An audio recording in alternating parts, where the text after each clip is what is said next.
Like to go to course school, and I said, yeah, I guess. I mean, I had no idea what it was all about, but it was a wonderful tour of duty. I really enjoyed it. So you're sort of back to teaching at that Yes. point, basic teaching. You were teaching the hospital corpsman. Right. Yeah, and you're in San Diego, correct? Yes. Okay. Any particular experiences to relate to that? Well, I loved teaching. Of course, it was the height of the Vietnam War, and every Friday, we were graduating 2 companies at a time, most of the time, and the bus pulled up to take these young men, because it was all male at that time, pulled up to take them to FMF school, and it got so that I could not read the MIA, KIA list in Navy Times. Just turn the page, wouldn't read it, because I just did not want to know. Because so many of them did go to Vietnam. Yes, absolutely. Yeah. And I know a lot of them were killed, and I know a lot of them probably were missing in action, but I just did not want to know. So you said Oakland was one of your favorite, or the favorite duty station. What particularly is a highlight of Oakland? I think the highlight, other than being a good career thing, was taking care of the POWs when they came back in January, February of '73. I had the primary ward.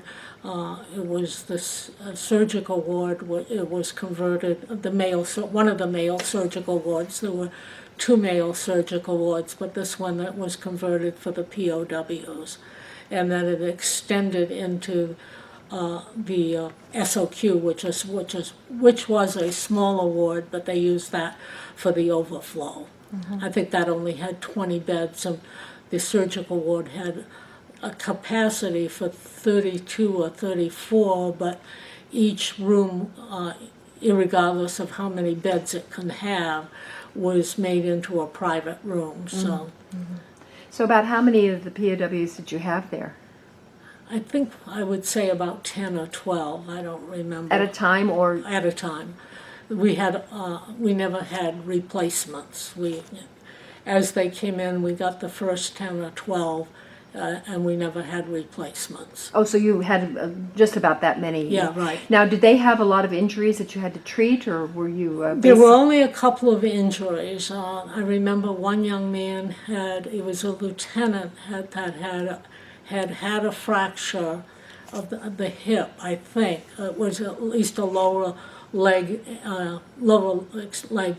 injury. Had a fracture, and it had been repaired, but it needed to be re-repaired because it had not been done correctly. But he was the only one that had a real injury that needed to be fixed. The others had emotional problems. How long did they stay with you? Most of them didn't stay very long. As soon as they were able, most of them, as soon as they were allowed to leave, most of them went back with their families. The only one that stayed the longest was Ed Alvarez. He was the gentleman that was held the longest in captivity.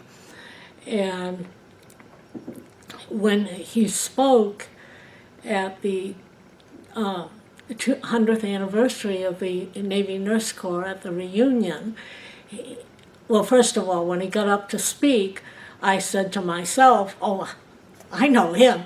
And I was seated way over on the side, and as soon as he got up there, I said, I gotta figure out how to get to him before he leaves, because they said he wasn't going to stay very long, that he had another commitment. So I was figuring out how I could weave my way over to get to him. But he said when he was introduced that the Admiral had said they could stay as long as they wanted. So he did stay as long as he wanted. At Oakland? In Oakland. But he did stay, and finally the Admiral went to him and said, we really need to get our surgical ward back. You need to leave. So he was getting himself readjusted. Yeah, well, I'm sure that it was comfortable there for him after 8.5 years, and after having his wife leave him, it must have been real comforting for him to be able to stay there.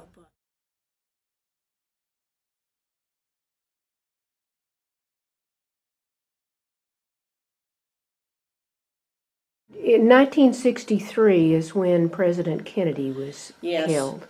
Do you remember that? Where were you? We happened to have the weekend off, and we had gone into Manila. And that morning, one of the Filipinos in the BOQ area where we were stationed overnight came and knocked on the door.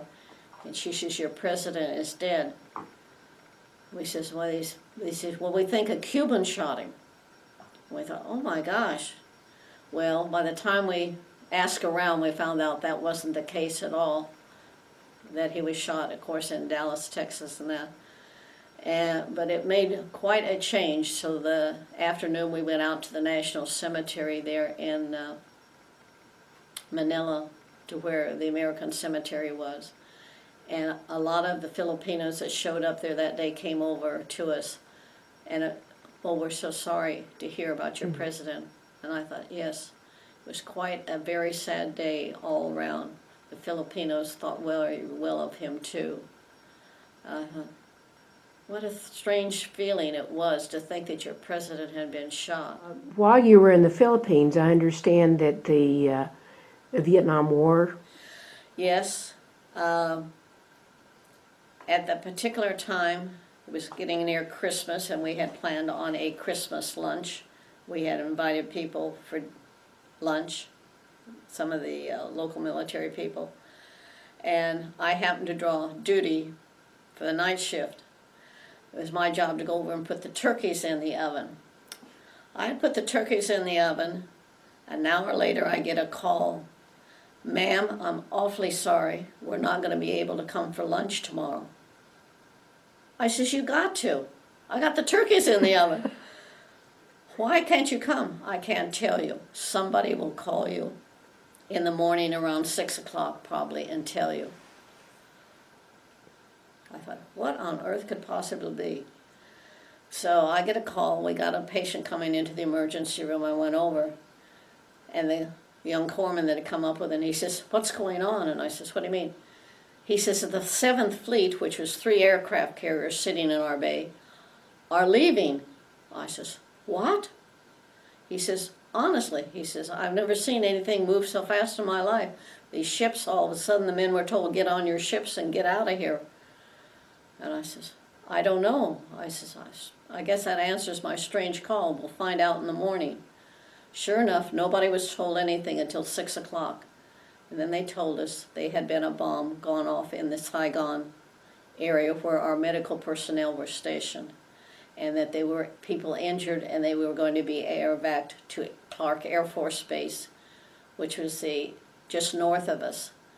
Well, 24 hours later, it was a different story. Clark Air Force Base called and said, "Help, we've been up 24 hours. So he says, "Okay, we'll stop all surgery. I'll send as many of you people as I can to help them out. You take the operating room crew with you," because he says they are more experienced on wound care than anybody else. So they flew us up, the Marines did. So we arrived, and I took my corpsman, and I says, "Okay, I'm sure we're going to be assigned to the surgical ward type situation." So we went over, and they said, "Yes, all this area here has been wounded." And we said, "Okay." So we went to the Air Force nurse, and what we can do. Well, all these people need to get their baths, and she showed us where the ambulatory people were, and she says, "As you go on down the hall here towards our station, they are bedridden and they need more care." And we said, "Okay." So, all right, let's go. Yeah, the first day that the people came in, we had 3 Navy nurses come through here, and I said, "So we understood."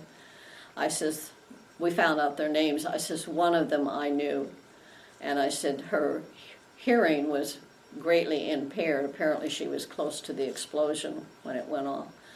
He says, "Yeah." He says, "I don't know whether that's going to be permanent or not." But he says, "Yeah." He says, "We've already sent 2 plane loads on to the States."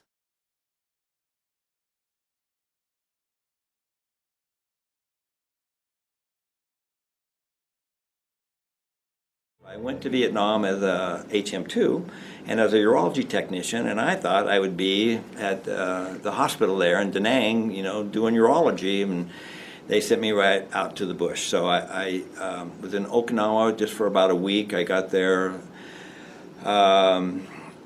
December of '69, so it was kind of the holiday season, and so first part of January 2nd, I flew to Vietnam and got assigned to a combat unit. It was Kilo Company, 1st Marine Division, 3rd Battalion, 7th Marines.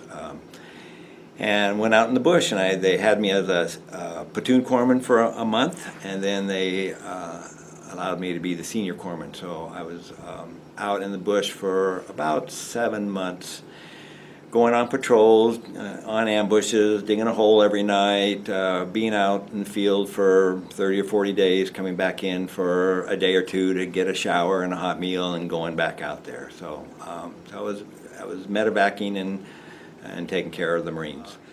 But we certainly, you know, I had my close calls. I never had to fire a weapon, but I had it ready because I knew they were right around the corner. And there were several occasions. I mean, one time we were usually we'd stay in one spot for a day or two, at the most 3, then we moved to a whole nother spot, the whole company or the platoon that I was with. And one time we were in a pause, and I was talking to this guy. We were having a cup of coffee, so he was on the other side of me. He was having a cup of coffee, and a sniper shot around, and we hit the deck real quick, and then it was just one shot. And then when we stood up and talked to each other, I heard it out of this ear, and he heard it out of that ear. That bullet went right between us. Wow. I don't know if it was aimed at us or not, but it went right, and we were only like 2 feet away from each other.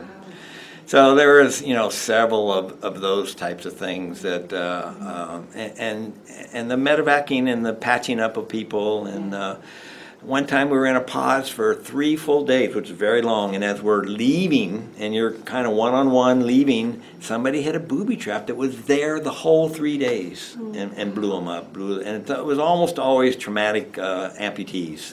They were survivable most of the time, but it was like, oh my God, it was such a blessing to be alive every day. Yeah, right after I graduated, so I was there in January of '76. It's very cold, and one nice thing about Navy nursing for me was being an ex-corpsman. Even the School of Nursing, it was just showing up, and there was really no big stress. I mean, it had lots of assignments and things you had to do, but it wasn't all new material, you know, especially as working as an LBN. So, and even when I showed up on the floors, you know, I knew what to expect. I knew what to do, and I was respected too, because I had my little medals from Vietnam and that I was a corpsman. You know, I had my good conduct medal on my chest, and so people knew, and the staff knew that, you know, I was prior enlisted. You felt comfortable in your role change?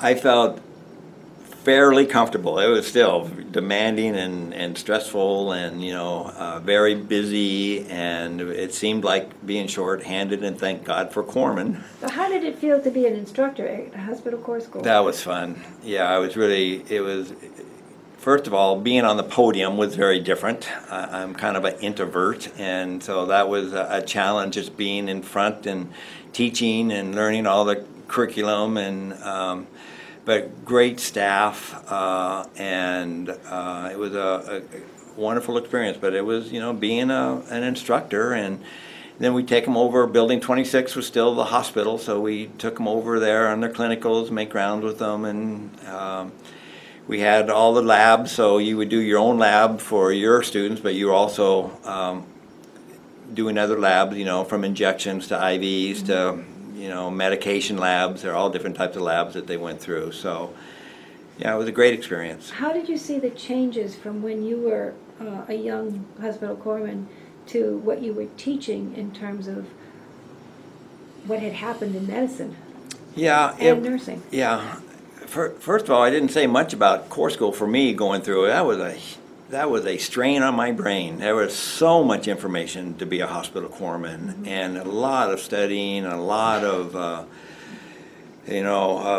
getting. I'd not ever studied my whole life that hard when I went through hospital corps school. So I knew the criteria was demanding, and it was still demanding when I was teaching that. So I was able to share those experiences with them, and that I know that's not easy, and And everything that you learn here, you're going to be using one way or another, down the road. And I was able to share my experiences. So, at the time I was a Vietnam vet, and so I got along really well with my students. And it was the diversity of the assignments that I had. I've done so many things, and the Navy's motto was see one, do one, teach one, and boy, I jumped into that in many ways, and it was always exciting. You just never knew what was going to come up next, so I was kind of a jack of all trade, master of none, but really enjoyed what I was doing, whatever I was doing.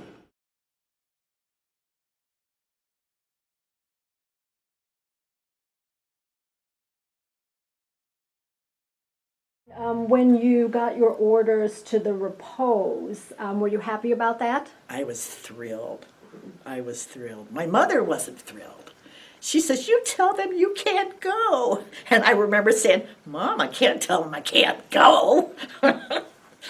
So after she realized that, that she's going to go, so it was a big thing, Vietnam and all, she was worried, of course, which is understandable, but I was thrilled.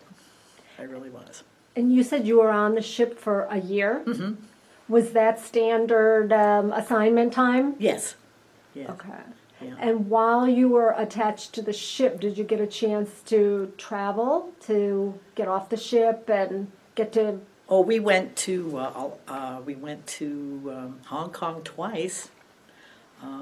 In Japan, we broke down and we went to Japan to have repair work done. So I had about a month in Japan. When you were aboard ship, what do you remember about the patients that you took care of there?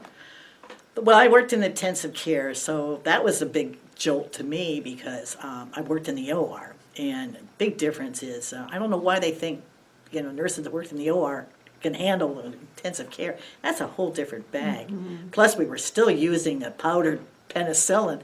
And I remember the first time we were on the line, it took me about an hour to draw up all these medications. Because this stuff does not dissolve very well, And finally, they came up with the Tubex and stuff. But before that, it was, the stain mold, the needles were all reused again. And, so it was a challenge. I found it was very hard at first. And then finally, after 9 months being there, I got moved on to the ward. So my patients I could talk to. Most of the ones I had, a lot of them were badly injured, and we couldn't talk to you, so. So mostly they were there because of injuries. Did Yeah, you have any illnesses? No, actually, well, we did have one fellow that had a bad case of malaria.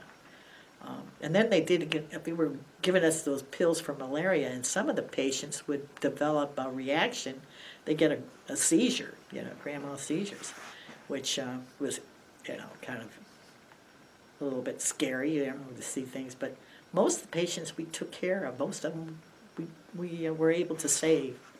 I had one boy that was banged up really bad. They had the ENT doctor aboard. He had built a helmet to hold all the pieces of his bones of his face together. A bullet had gone through and out the other end. And about 9 months later, and he was still on the ship, and I didn't know it, but I heard this boy complaining about not getting to eat something more than Jell-O and all that, and it was the same young man. So I went over to him and told him, hey, you got the helmet off, you look good, and it'll be a little while before you have a steak, but it won't be long. While you were on the repose, how close to Vietnam did the ship actually get? Do you recall, where the ship sat? We were in Dong Ha, Hue, Chu Lai, Phu Bai. When we first pulled in, we pulled into Da Nang. Okay. And but then we would rotate up. We'd go all the way up to Dong Ha, right off the coast of North Vietnam, and then we'd head back down, Chu Lai, Phu Bai.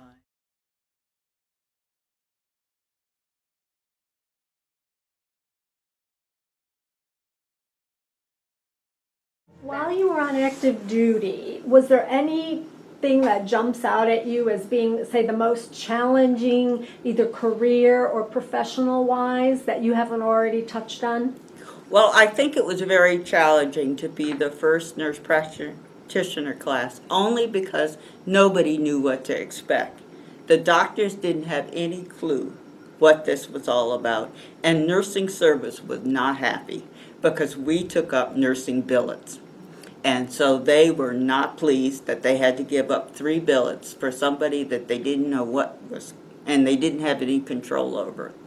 But I must say, when I graduated, one of the OBGYN captains came up to me and said, Tina, I was really against this when you came. But he said, I can certainly see the benefit of it now. He was the obstetrician over at Coronado. And we used to go over to his clinic and run what we call PAP clinics. And we'd go over and 50 people would sign up, and there were 3 of us. And he said, I have never, I didn't realize what advantage this was. And so that was a real challenge, to be breaking ground. But it was also the greatest fun because we got to watch the residents grow up. And a lot of the people in the community now who are head of departments were residents at Balboa with me. And it is fun to watch them mature and grow up and get to be important people. And so it was enjoyable, but it was also a challenge. I would always tell my prenatal patients that I was a nurse practitioner, but they didn't understand. They thought I was they didn't know what. They'd say, I want to see the doctor's substitute. But one day recently, in the last 5 years, I was at Immaculata going to church, and a lady came up to me and she said, you're Lieutenant Hooker, aren't you? And I said, I was Lieutenant Hooker. And she said, you took care of me when I was pregnant. And she said, I just want to tell you that my son is now a nurse practitioner. Wow. And I thought the fact that she remembered I was a nurse practitioner, but the thought that I took care of a little baby inside that grew up to be a nurse practitioner made me really feel good. When I was in Sasebo, we did not have fetal monitors. And if you did a pit drip, the obstetrician had to sit there and hold the belly to see how big the contractions were, and the nurse had to take the vital signs. But that's how much. We did not have a cardiac monitor, and we had a cardiac arrest while I was there. And we ran continuous EKG paper until they brought us, luckily there was a carrier in town, and they brought a cardiac monitor over from the carrier until they could get a jet down from Yokosuka to pick up the patient. But nursing has evolved. I don't know what we would have done, but we had an awful lot of paper on the floor. Did the Vietnam War affect your work or any of your duty stations while that was going on? Interestingly, probably not. Because Newport was a small hospital, we did not get, the only Vietnam people we got were people who lived in Providence. When they were sent to big hospitals, and then when they had to convalesce, they were sent to Newport. So that was the only Vietnam. But we did get one of our corpsmen back. He happened to have been from Providence, Rhode Island. And so he was sent back to Newport to recuperate. And he was kind of a chubby guy. And when we went to Vietnam, we said to him, now keep your bottom down. Well, didn't he get shot in the bottom? Oh, no. And we just could not he was infected. The wound was infected, and we could not clear it up. So finally, they decided to open it up, and he didn't have a piece of his uniform in there. Oh, wow. And that was what the problem was. Huh. But he was just he had a great Italian family who.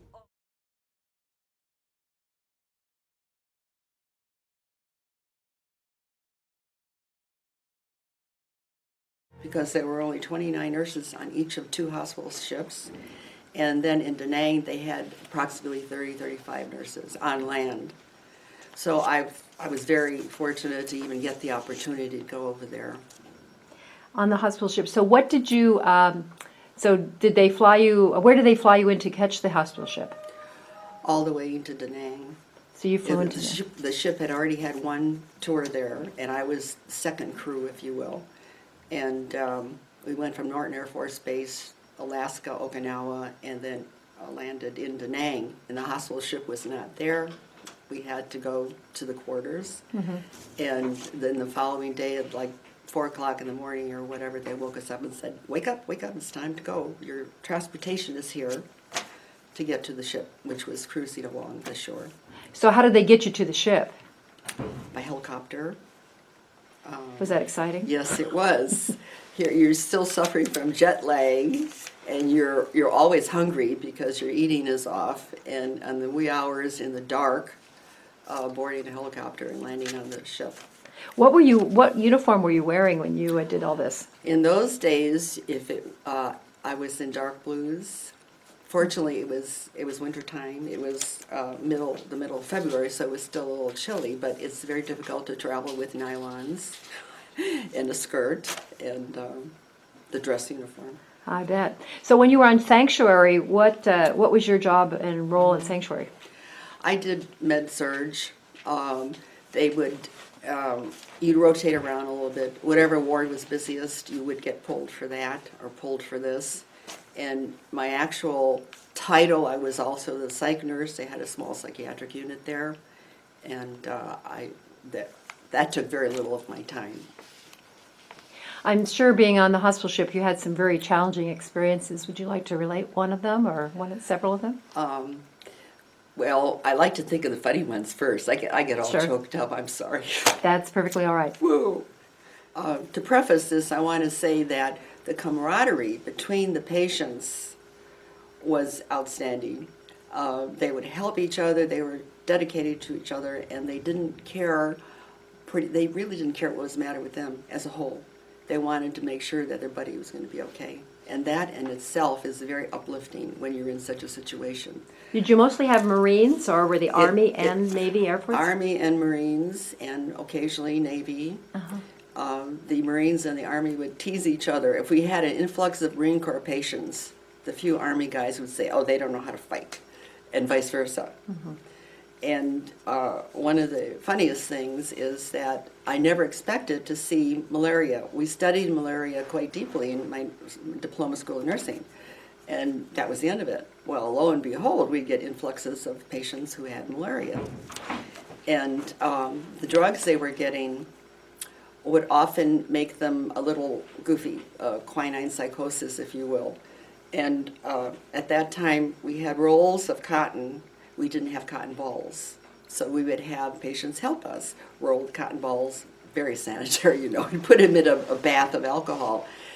And this one young man, I can see him to this day. I just wish I knew everybody's name. He was doing that for us, very quiet, and a malaria patient. All of a sudden, he starts eating the cotton balls. He honestly thought they were marshmallows. And then within minutes of us stopping him, don't eat the cotton balls, he runs out on deck, just ran out, and our corpsman had to tackle him because his hallucinations went as far as he thought his mother was out there walking on the water, and he was going to run to his mother. Wow. And he made it, I think, pretty much so, but they had to be very careful with those medications. I didn't really actually realize that they could be that dramatic in the psychosis. Yeah. That was really something. Yes. Yeah, so you had quite a few experiences, and there was times when it was busy, and then times when it wasn't so busy. Isn't that right? Yes, however, I will say that 1968 was one of the biggest years of the war, the total casualties, and we would adjust our working hour. Pretty much we had one day off a week if we possibly could to write letters and do your laundry and stuff like that. However, for months on end, we would work 12-hour shifts and maybe not even have a day off.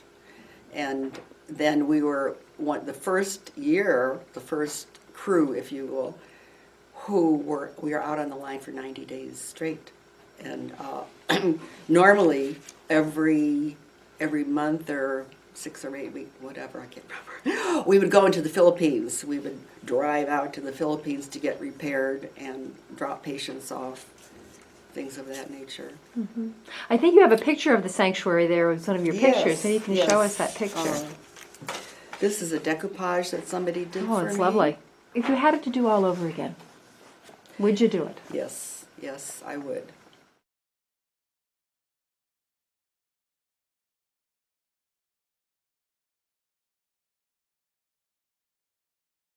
64, 65. They were starting to come in, but they were trying to send the casualties to the closest hospital to their home. And where it really hit home was when I went to Memphis, Tennessee, because Memphis was the only military hospital in a very large area. You know, we're talking about Mississippi, Kentucky, Arkansas, and all of Tennessee. We were talking about a very large area that there are no other military hospitals. And we had the patients in the halls, on beds in the halls, because it was the old hospital that was up on sticks. And getting back to Camp Pendleton briefly, one interesting happening there, that hospital was old in World War II and up on sticks.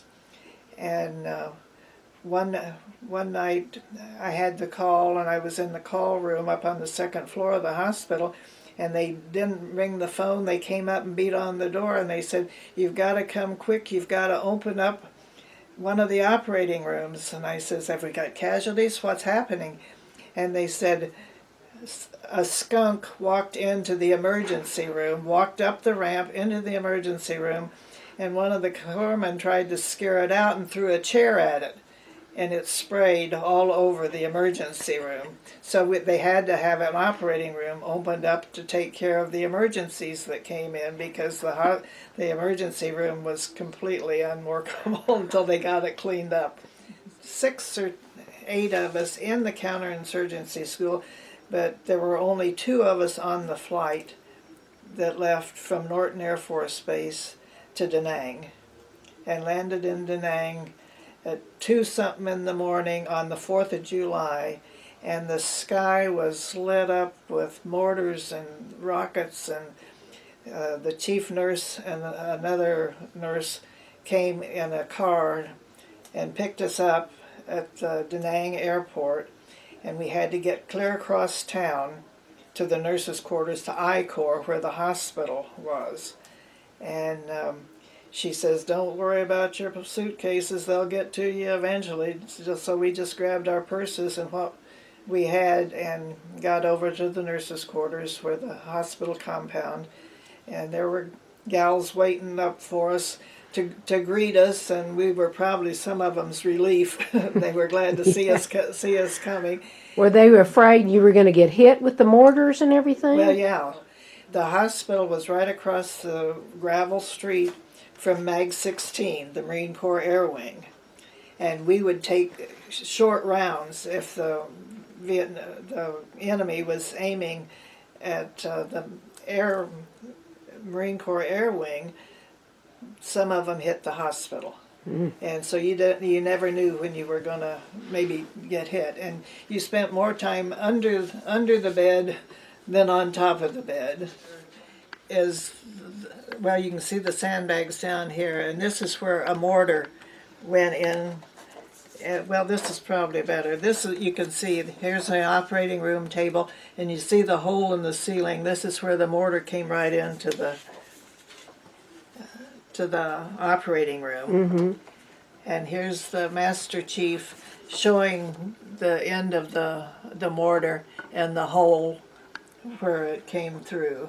So this mortar came through on 12 August 1969. And various patients in the hospital were wounded, as well as the operating room technician. There were 2 of them that were wounded and left and came back to the States with Purple Hearts. And I was without people. We had 96 operating room technicians and had 13 operating rooms. Tried not to run all of them, we only had 1 nurse on duty per shift.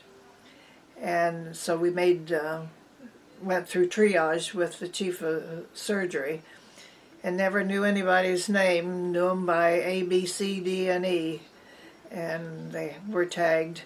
And I had my clipboard and would say, A has a right arm and a left leg, the wounds, and then I'd let the corpsman know what to get ready for.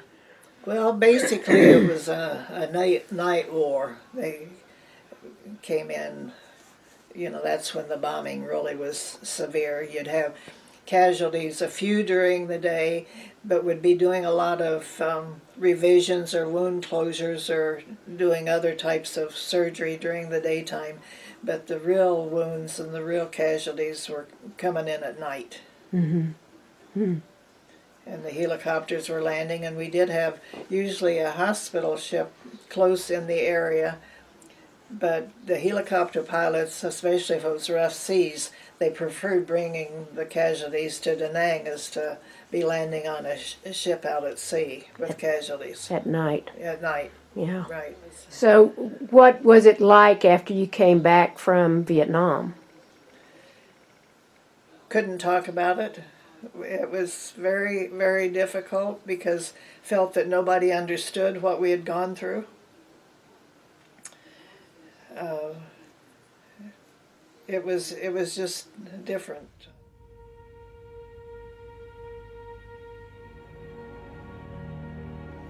I've had so many experiences, met so many wonderful people.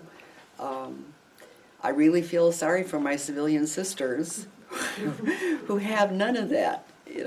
I can go anywhere around the country and visit and so forth, and it's a whole wonderful outlook of life. It was a good career. I met a lot of wonderful, wonderful people, a lot of colleagues, doctors, corpsmen, nurses.